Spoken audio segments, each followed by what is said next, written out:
Aleluia. Glória a Deus. Graça e paz, irmãos. Queridos, abra sua Bíblia comigo em 1 Crônicas,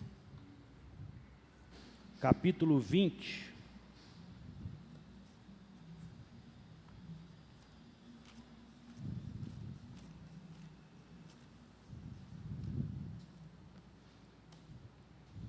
Primeira Crônicas, capítulo 20, versículo 4.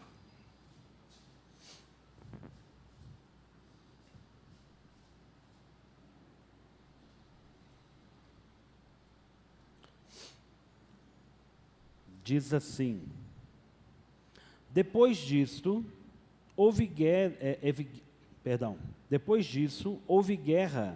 em Gezer entre os filisteus. Foi então que Sibecai, o Husatita, matou Sipai, que era descendente dos gigantes, e os filisteus foram subjugados.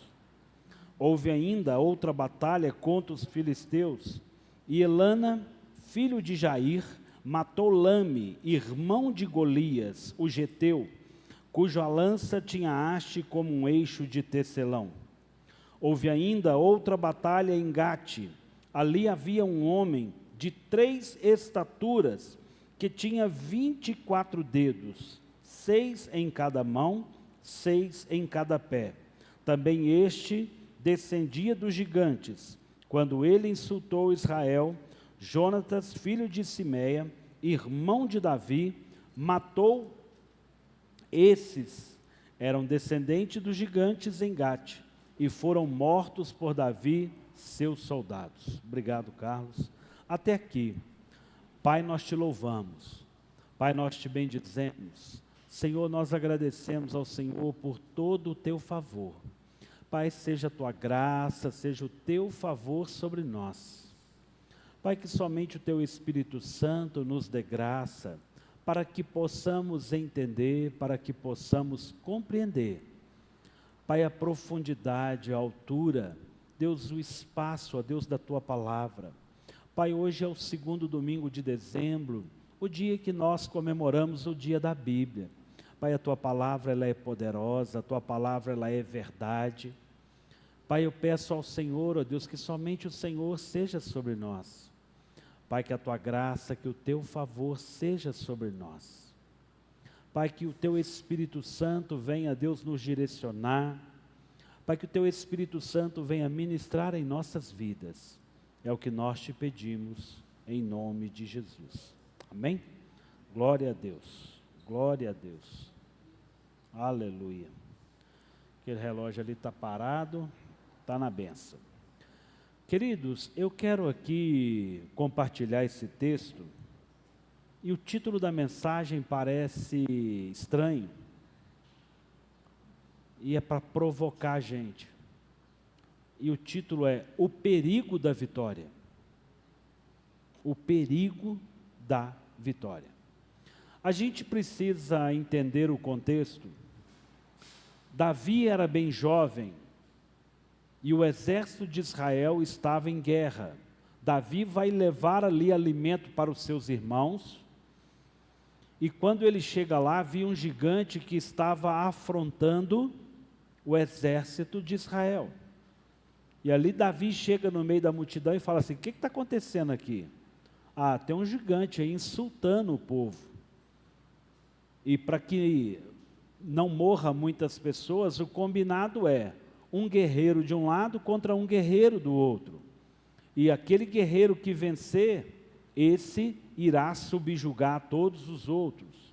Ou seja, se Davi vencesse, os filisteus eram obrigados a se render. Se o gigante vencesse, o povo de Israel era obrigado a se render.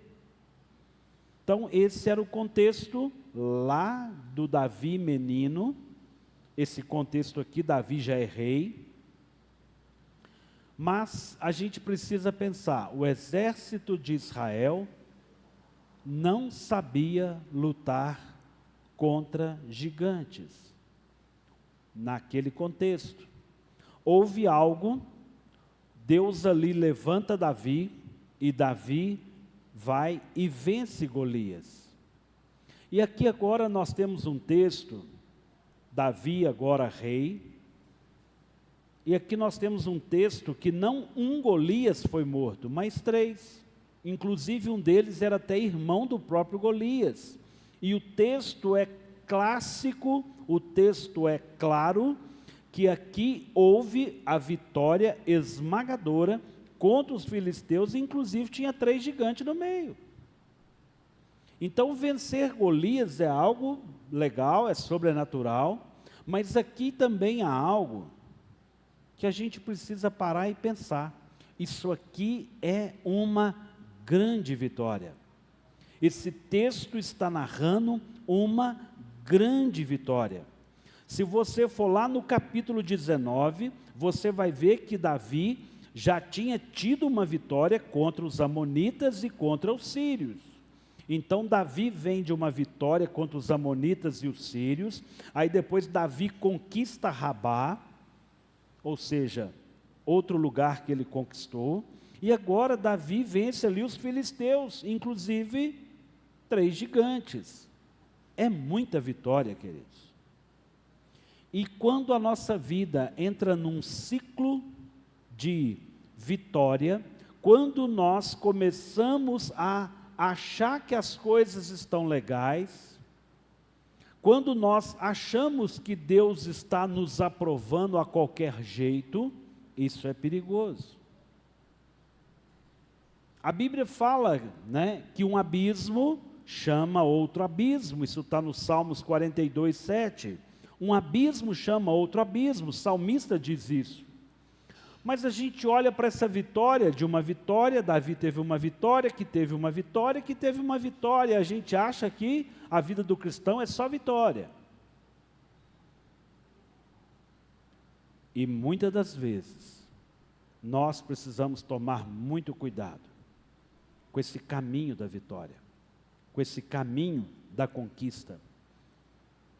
Queridos, quando a nossa vida espiritual está estável, é perigoso. É perigoso. A gente às vezes vence um looping, algo novo acontece na nossa vida, e isso vai incomodar o mundo espiritual. A gente precisa guardar o coração, a gente precisa estar em vigilância. A realidade espiritual, a cada vitória, eu preciso entregar essa vitória para o Senhor, eu preciso me voltar mais ainda ao Senhor. Está fazendo sentido, irmãos? Está entendendo? Então a gente tem um contexto, Davi e seus homens estão vindo de conquistas. Vamos no capítulo 21, versículo 1.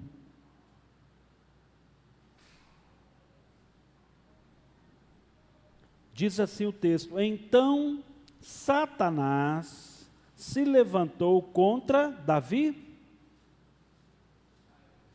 contra Israel. Então Satanás se levantou contra Israel e incitou Davi a levantar um censo de Israel. Irmãos, olha que maluquice.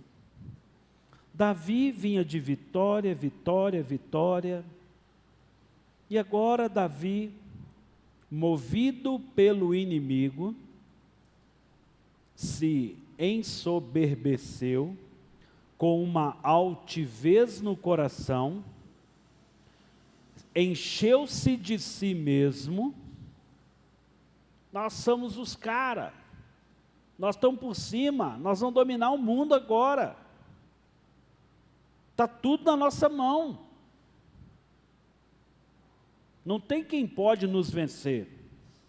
Mas vamos fazer o seguinte: quantos homens nós somos? Nós somos poderosos demais, gente. Nossa equipe é muito forte. Conta aí. Vamos contar quantas pessoas nós somos. Segue o texto, né? Versículo 2.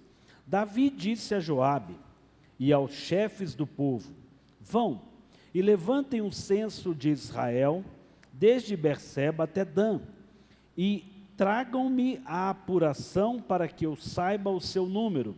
Então Joabe disse: que o Senhor, seu Deus, multiplique este povo 100 vezes mais.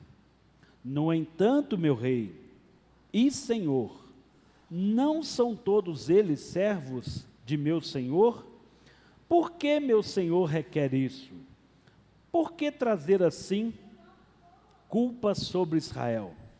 Porém, a palavra do rei prevaleceu contra Joabe. E então Joabe saiu a percorrer toda Israel, depois voltou para Jerusalém. Joabe apresentou-se a Davi o resultado do recenseamento do povo. Havia em Israel 1.100.000 homens que puxavam da espada, e em Judá eram 470.000 homens que puxavam da espada. Porém, os de Levi e Benjamim não foram contados entre eles, porque a ordem do rei foi abominável a Joabe. Olha aqui, irmãos, que coisa. Joabe recebeu a ordem do rei. Joabe não concordou em fazer o recenseamento, mas ele obedeceu e ele fez a contagem. Um exército vencedor precisava saber quantas pessoas eles tinham, irmãos. Eles já haviam subjugado várias nações em volta. Eles já tinham domínio sobre várias nações. E aqui há algo no texto que Davi, nasce no coração de Davi, que é o quê? A condição de olhar para o número de pessoas e se sentir poderoso. E não há nada a não ser Deus que nos faça vencedores. Irmãos, a nossa vitória está em Deus. Quantas vezes nós vemos na Bíblia que o povo de Deus venceu em minoria? Lembra dos 300 de Gideão? Eram 32.000 homens, e Deus só enviou para a batalha 300 homens, porque Deus não queria dividir a glória dele. Então nós precisamos pensar, olha o perigo da vitória. Muitas das vezes nós baixamos as guardas, não dependemos mais de Deus, porque achamos que nós somos autossuficientes e capazes. Há um dado real: muita gente que viaja,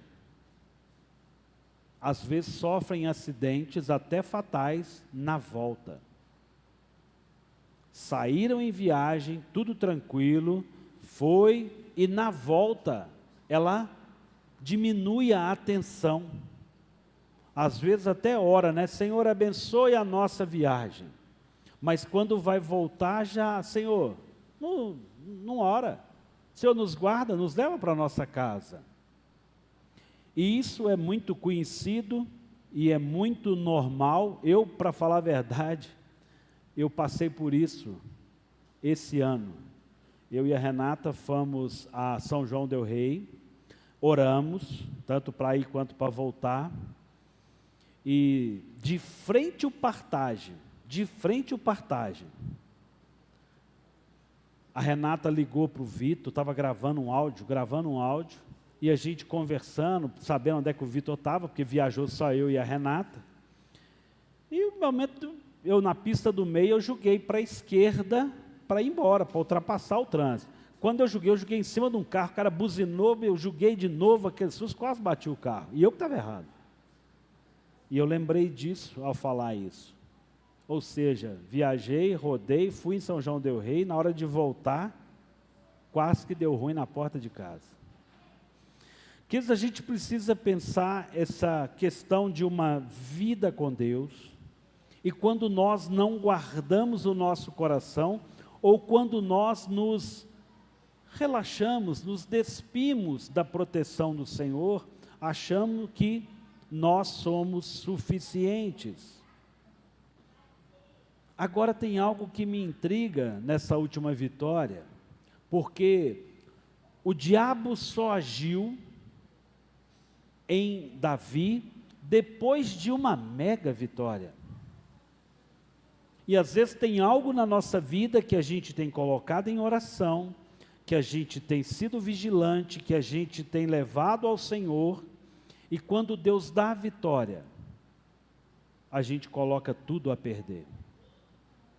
E eu queria que a gente pensasse isso. A gente precisa tomar cuidado com esse algo grande que o Senhor faz na nossa vida. E qual é a realidade depois disso?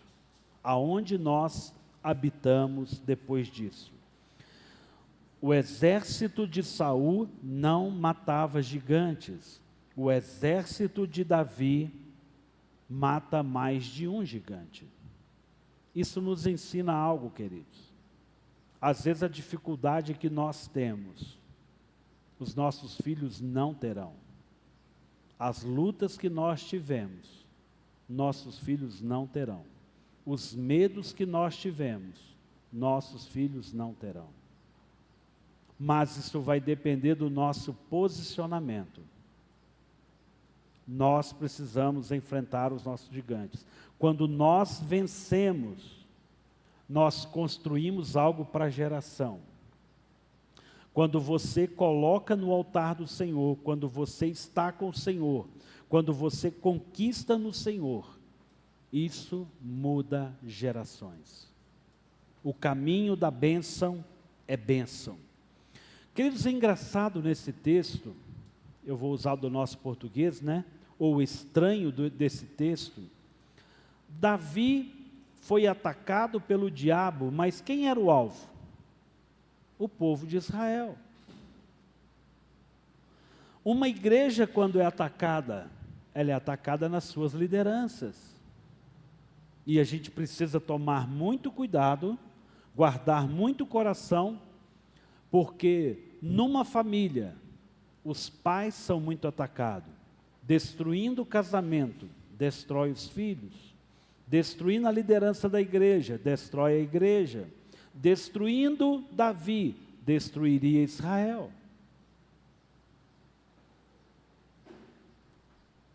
O erro de Davi, eu vou pular lá para o verso 11, vou para o verso 10. Então o Senhor falou a Gade, o vidente, 21:9, tá? 1 Crônicas 21:9. Então o Senhor falou a Gade, o vidente. Irmãos, a tradução aqui fala vidente, o profeta, a mesma coisa, tá? De Davi, dizendo: vá e diga a Davi, assim diz o Senhor, eu lhes ofereço 3 opções, escolha uma delas, para que eu execute contra você, singular. Gade foi falar com Davi e lhe disse: Davi, assim diz o Senhor, escolha o que você quer, ou 3 anos de fome. Eu pulei o texto, Deus não se agradou da atitude de Davi, né? Então Deus manda aqui o seu, ungido.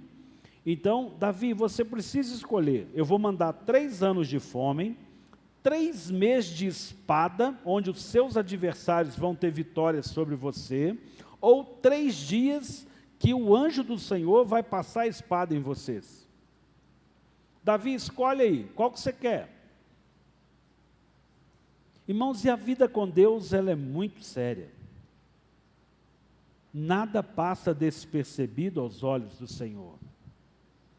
E Davi deu a oportunidade, irmãos, isso é de Deus. Nós precisamos entender a responsabilidade de servir ao Senhor.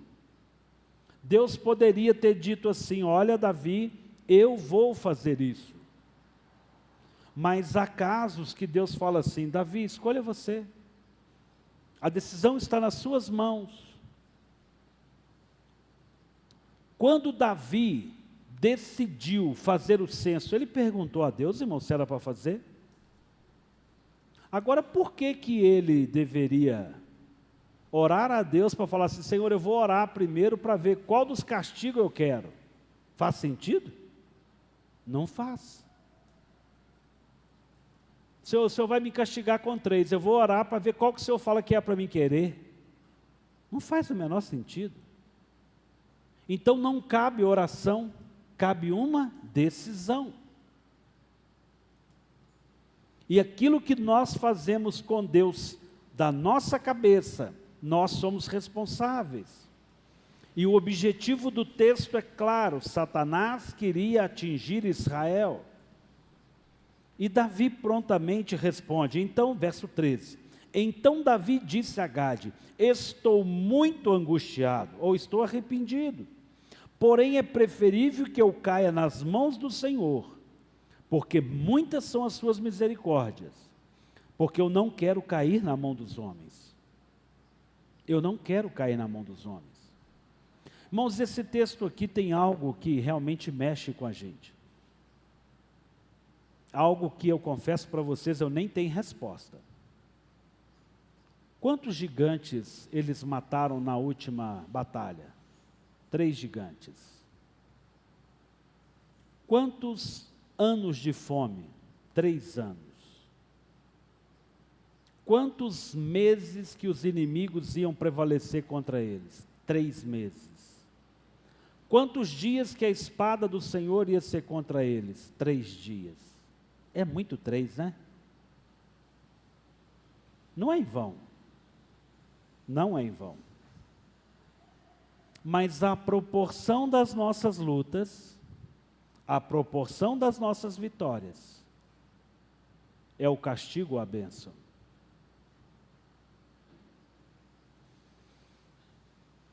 O agir de Deus, irmãos, para Deus 1000 anos é como um dia, e 1000 dias como 1000 anos.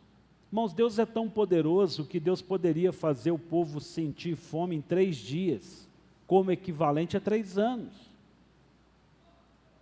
A mesma verdade, Deus poderia agir na vida daquele povo em 3 dias. Porque o choro dura uma noite, mas a alegria vem pela manhã. E o que esse texto está dizendo? Jesus pode ter morrido, mas ele vai ressuscitar. Então, a verdade, há algo que a gente precisa entender, e o 3 ele é um número muito trazido na Bíblia. Quando Abraão leva Isaac para sacrificar, quantos dias eles subiram a montanha? 3 dias. Por quê, pastor? Por quê, pastor? Porque havia no coração de Abraão um filho que tinha primazia e não Deus. Por isso que Deus pede Isaac. Porque no coração de seu pai havia algo para ele muito maior. E esse texto aqui, ele faz um paralelismo, porque no coração de Davi havia uma certeza de vitória, e até mesmo assim, nós somos os caras. O que nós quisermos fazer agora, ninguém mais impede. E de uma certa forma, quando Deus age na vida de Abraão, ele pega assim: gente, meu filho é algo maravilhoso, ele é o filho da bênção, ele é a vitória. E é algo maravilhoso demais, e Deus me deu ele, e ele é algo maravilhoso. E Deus precisava tirar o coração de Isaac de dentro de seu pai, porque Deus não divide a glória dele. E o que nós temos de importante, irmãos, não é o que o Senhor nos deu, é o que Ele é na nossa vida. Porque se eu entendo o que o Senhor é, muitas outras vitórias virão. Então, o caminho de 3 dias era um caminho de morte. Vai lá e entrega seu filho, vai lá e sacrifica ele. Então, foi o tempo que Abraão necessitou para sacrificar, para poder entender em seu coração que Deus era maior do que aquilo que foi dado a ele. E aqui, irmãos, é pensamento meu. Deus se revela a essas pessoas. E Deus é justo. E Deus passa com o seu anjo, e várias pessoas de Israel são mortas pelo anjo do Senhor, Pelo pecado de quem, irmãos? De Davi. E aqui nós temos um exemplo de liderança gigante. Verso 17. Olha a oração de Davi. Davi falou para com Deus: por acaso não fui eu quem mandou contar o povo? Eu, Davi, é que pequei e fiz esse mal. Mas essas ovelhas, o que fizeram? Ah, Senhor meu Deus, que a tua mão seja contra mim e contra a casa de meu pai, mas não contra o teu povo para castigá-los. Que exemplo de liderança, irmãos. Como a gente precisa assumir as nossas responsabilidades. Como a gente precisa assumir o nosso papel com Deus, estar convicto daquilo que nós estamos fazendo.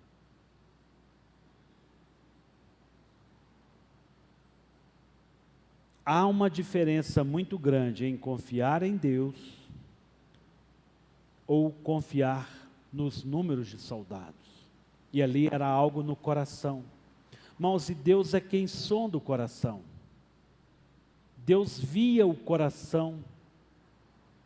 Deus via o coração de Davi. Com certeza Deus via. É fundamental assumir os nossos erros para com Deus. É fundamental. Irmãos, voltando ali no verso 10. Verso 10 não, no verso 13.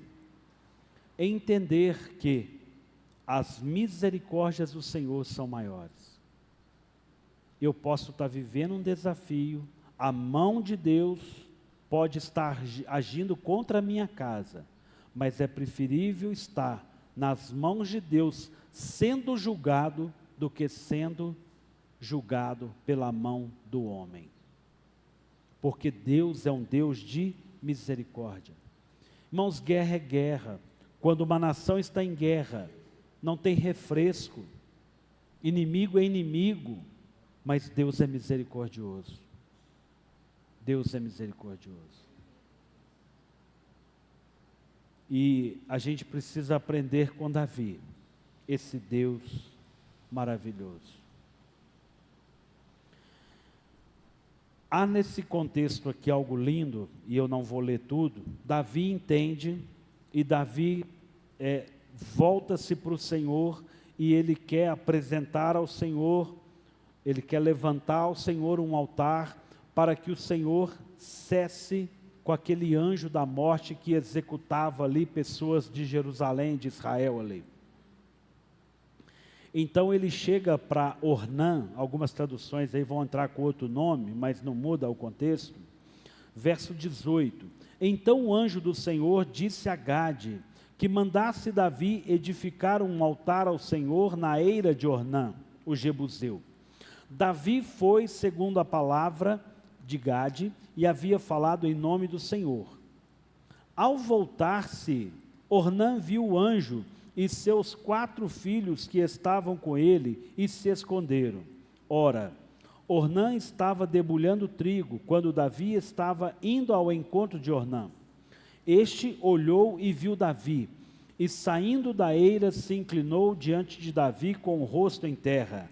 E Davi disse a Ornã: dê-me este lugar da eira, a fim de edificar nele um altar ao Senhor, para que cesse a praga de sobre o povo.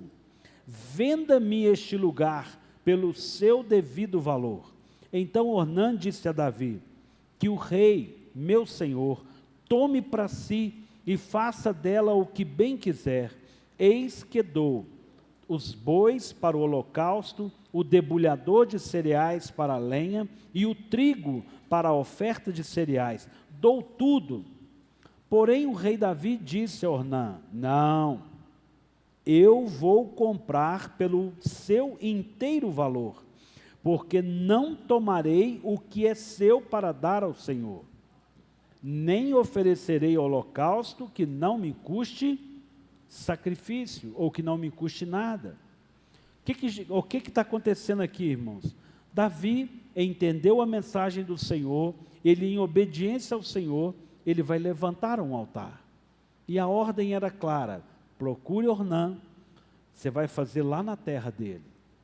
E ele chega para Ornã e ele fala assim: Ornã, quanto que você quer por esse terreno, que eu vou levantar um altar aqui, e aqui eu vou adorar ao Senhor, e aqui eu vou entregar o meu culto ao Senhor, para que o Senhor cesse com tudo isso. E ali o dono da terra fala assim: não, rei, pode ficar, e eu ainda vou te dar boi, vou te dar lenha, vou te dar tudo que você precisa. E ele pega e fala: não, tudo que eu faço para Deus, eu vou fazer aquilo que realmente me custe esforço meu, sacrifício meu. Qual o valor que vale o terreno, eu vou te pagar. Irmãos, a gente precisa pensar o que a gente entrega para Deus. E eu não estou falando de dinheiro não, irmãos. Nós entregamos o nosso melhor do nosso coração para Deus. Nós realmente estamos dispostos a nos entregar por inteiro, por tudo que o Senhor vale. Ou a gente entrega frações, a gente entrega do meu jeito. Às vezes, muitas vezes, nós queremos agir do nosso jeito. Aquilo que o Senhor mandou fazer, eu quero moldar a minha forma de culto. Não, e não é a nossa forma. É aquilo que o Senhor quer que eu faça. Irmãos, e aqui, e eu caminho para encerrar. Há algo sobrenatural que o Senhor faz no caminho da obediência. A ordem era simplesmente levantar um altar para que o Senhor cessasse com aquele anjo ali que estava executando o juízo. E o caminho da bênção faz algo sobrenatural. Continua o texto: Davi pagou a Ornã por aquele lugar 7,2 kg de ouro, edificou ali um altar ao Senhor, ofereceu nele holocaustos e sacrifícios pacíficos, e invocou ao Senhor, que lhe respondeu com fogo do céu sobre o altar de holocaustos. O Senhor deu ordem ao anjo e lhe meteu a sua espada na bainha, ou seja, o anjo recolheu, né? No verso 28, naquele tempo, ao ver que o Senhor lhe havia respondido na eira de Ornã, o Jebuseu, Davi ofereceu sacrifício ali, porque naquele tempo o tabernáculo do Senhor que Moisés havia feito no deserto e o altar do holocausto estavam no lugar alto de Gibeão. Davi não podia ir até lá para consultar a Deus, porque estava com medo da espada do anjo do Senhor. Então aqui encerra um ciclo, havia sido construído, e há algo que começa a se mover no coração de Davi. O verso 22, Davi disse: aqui se levantará a casa do Senhor, Deus, e o altar do holocausto para Israel. Davi deu ordem para que fossem reunidos os estrangeiros que estavam na terra de Israel, e encarregou pedreiros que preparassem pedras lavradas para a construção da casa de Deus. Davi ajuntou ferros em abundância para os pregos das folhas dos portões, para as junções, bem como bronze em abundância, que nem foi pesado, além de madeira, de cedro, sem conta, porque os homens de Tiro e Sidom a traziam a Davi em grande quantidade.